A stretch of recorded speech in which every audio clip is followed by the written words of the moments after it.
Baca lagi. Kawan-kawan baca dimanapun Anda berada. Siapkan posisi nyaman, fokuskan pendengaran, mari baca teks dan suara. Sapiens, karangan Yuval Noah Harari, bagian 1, Revolusi Kognitif, sehari dalam kehidupan Adam dan Hawa. Tirai kesenyapan. Pada bagian penutup ini, kita akan membahas kesulitan dalam merekonstruksi gambar yang lebih besar mengenai penjelajah kuno. Beberapa peristiwa penting tidak dapat diteliti kembali. Sebagai contoh, ketika kelompok manusia modern yaitu Sapiens pertama kali memasuki lembah yang dihuni oleh manusia Neanderthal, kemungkinan terjadi peristiwa dramatis yang sangat mengejutkan. Namun sayangnya, tidak ada yang dapat bertahan dari pertemuan itu, kecuali beberapa tulang fosil baru dan beberapa alat batu yang tetap diam di bawah penelitian para ahli. Dari penemuan-penemuan tersebut, kita dapat mengambil informasi tentang anatomi manusia, teknologi yang digunakan manusia, makanan yang dikonsumsi manusia, dan mungkin juga struktur sosial manusia pada waktu itu. Akan tetapi, tidak ada bukti yang menunjukkan aliansi politik yang terbentuk antara kelompok-kelompok sapiens tetangga, atau adanya hubungan dengan arwah nenek moyang yang memberikan berkat kepada aliansi ini. Tidak ada informasi juga mengenai pemberian manik-manik gading kepada dukun setempat sebagai bagian dari upaya mendapatkan berkah dari arwah nenek moyang. Lapisan kegelapan dan ketidakpastian yang menyelimuti ribuan tahun sejarah manusia.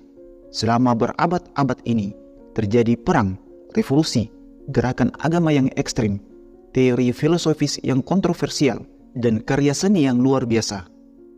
Para penjelajah mungkin memiliki tokoh-tokoh seperti Napoleon yang menaklukkan wilayah-wilayah setengah besar dari negara Luxembourg, Beethoven yang berbakat tetapi tidak memiliki orkestra simfoni untuk memainkan musiknya, namun mampu membuat orang-orang menitikkan air mata dengan melodi seruling bambunya. Semua itu hanya spekulasi. Lapisan kegelapan ini sangat tebal sehingga kita bahkan tidak dapat memastikan apakah hal-hal seperti itu benar-benar terjadi, apalagi menjelaskannya secara rinci. Para ahli cenderung hanya mengajukan pertanyaan yang mereka harapkan jawabannya. Tanpa alat penelitian yang belum tersedia saat ini, kita mungkin tidak akan pernah mengetahui apa yang diyakini oleh penjelajah kuno atau mengalami drama politik seperti apa mereka alami. Meskipun demikian, penting untuk tetap mengajukan pertanyaan yang tidak memiliki jawaban. Jika tidak, kita mungkin akan melewatkan 60.000 tahun dari 70.000 tahun sejarah manusia dengan alasan bahwa orang-orang yang hidup pada waktu itu tidak memiliki makna apapun. Sapiens telah menaklukkan banyak hal penting dan secara signifikan membentuk dunia di sekitar kita, bahkan pada tingkat yang mungkin tidak disadari oleh sebagian besar orang. Para petualang yang menjelajahi berbagai daerah seperti Siberia, Gunung Tengah Australia, dan hutan tropis Amazon mungkin percaya bahwa mereka memasuki landscape yang masih alami dan belum terjamah oleh manusia.